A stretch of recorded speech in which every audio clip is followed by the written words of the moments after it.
শনিবার দেশের পাশাপাশি বাংলা জুড়ে সাড়ম্বরে পালিত হলো ঈদ। খুশির ঈদে আনন্দ উৎসবে মেতে ওঠেন দেশবাসী। কিন্তু বঞ্চনার অবসান ঘটেনি আন্দোলনরত চাকরি প্রার্থীদের জীবন থেকে। এদিন নিয়ম মেনে ঈদের নামাজে অংশ নেন আন্দোলনকারীরা। অদূরে রেড রোডে মুখ্যমন্ত্রীর ঈদের অনুষ্ঠানে হাজির থাকলেও বঞ্চিতদের দিকে ফিরেও তাকাননি তিনি। গত বছর ফোনের মাধ্যমে প্রতিশ্রুতি দিলেও এবার বঞ্চিতদের কথা মুখেই তোলেননি মুখ্যমন্ত্রী। আজ থেকে ঠিক এক বছর আগে এই ঈদের দিনেই মুখ্যমন্ত্রী মমতা বন্দ্যোপাধ্যায় বাই ফোন কথা বলেছিলেন এসএলএসটি চাকরি প্রার্থীদের সঙ্গে। আশ্বাস দিয়েছিলেন হয়তো কোনো রফাসূত্র বেরিয়ে আসবে। মাঝে কেটে গিয়েছে এক বছর, ফের এক খুশির ঈদ, যখন এই এসএলএসটি চাকরি প্রার্থীরা গান্ধী মূর্তির পাদদেশে তারা তাদের হকের দাবিতে অবস্থান চালিয়ে নিয়ে যাচ্ছেন গোটা 769 দিন ধরে।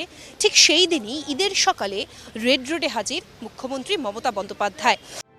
সরকারি স্তরে নানা প্রতিশ্রুতি মিললেও এখনো অধরাই থেকে গেছে তাদের নিয়োগের ভবিষ্যৎ। আদালতের নির্দেশে কিছু চাকরি প্রার্থীদের নিয়োগ হলেও অধিকাংশ চাকরি প্রার্থীরা ন্যায্য চাকরির দাবিতে আন্দোলনে অনড়। নানা পুজো পার্বণও কেটেছে রাস্তায় বসে। এবার খোলা আকাশের নিচে বসে ঈদ উদযাপন চাকরি প্রার্থীদের, যদিও আক্ষেপের সুর তাদের গলায়।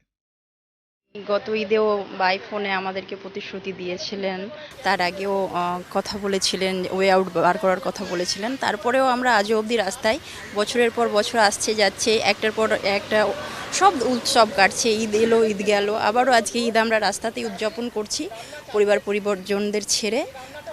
এবার উনি অন্তত আমাদের প্রতি মানবিক। গত বছর এই দিনই উনি আমাদের সাথে প্রতিশ্রুতি দিয়েছিলেন, প্রতিশ্রুতিবদ্ধ হয়েছিলেন, কিন্তু এখনও সেই প্রতিশ্রুতির পূরণ আমরা পাইনি আর কি। এখনও আজকেও এই বছরটাও আমাদের পথে কাটাতে হচ্ছে। আমরা এই প্রতিশ্রুতির বন্যা তো অনেক আগে থেকে পেয়ে আসছি। আমরা 2018 সালে আমাদের যখন মেরিট লিস্ট রেজাল্ট দিয়েছিল, তারপরে এই দুর্নীতি হয়েছিল বলে সেই দুর্নীতিকে হাতিয়ার করে আমরা 2019 সালে বসেছিলাম। 19 সাল থেকে আজকের দিন পর্যন্ত আমরা কিন্তু বারবার প্রতিশ্রুতি পেয়ে আসছি। আমরা চাই এই প্রতিশ্রুতি অতি দ্রুত ফলশ্রুতি হোক।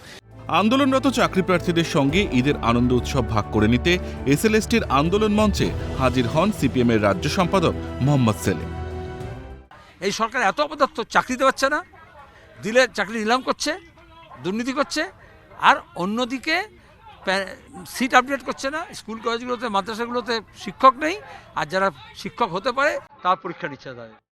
তীব্র দাবদাহ সহ অন্যান্য প্রতিকূল পরিস্থিতি সামলেও হকের চাকরির দাবিতে আন্দোলন চালিয়ে যেতে মরিয়া চাকরি প্রার্থীরা। সমস্ত বাধা কেটে আন্দোলনকারী চাকরি প্রার্থীরা কবে স্কুলের চৌকাঠ পেরোতে পারেন, উত্তর দেবে সময়। ক্যামেরায় দীপ্ত চক্রবর্তী, সায়ন চক্রবর্তীর সঙ্গে অভিরূপা শাহ ও ইন্দ্রনীল ঘোষের রিপোর্ট, ক্যালকাটা নিউজ।